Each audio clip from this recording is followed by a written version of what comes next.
Я лічу гэта сваёй асабіснай адказнасцю і сваёй асабістай паразай.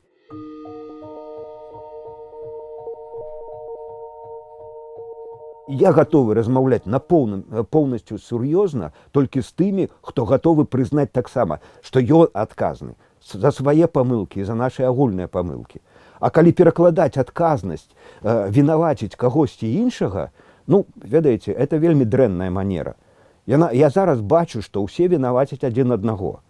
І ад гэтай звычкі трэба адмовіцца як мага хутчэй. Давайте разбірацца з тым, за што адказвае кожны.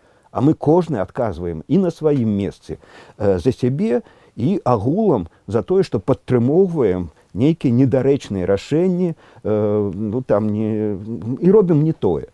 І вось у гэтым сэнсе давайте это зразумеем і нарэшце пачнем вінаваціць сябе. Не Лукашенко вінаваты і не тыя сілавікі, якія перамаглі, бо яны ворагі. І тады, ведаеце, вінаваціць ворагаў, што яны перамаглі вас, ну, это глупства. Вінаватыя мы, што не змаглі перамагчы сваіх ворагаў. І толькі мы. Ну, і я ў тым ліку. Гэтыя шансы былі, 2 тыдні.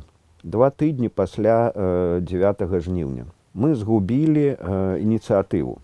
Ну, а далей ужо, калі няма ініцыятывы, няма арганізацыйнага імпульсу, ўсё толькі было інерцыйна развівалася. І мы рабілі нешта, каб не адбылося горшага.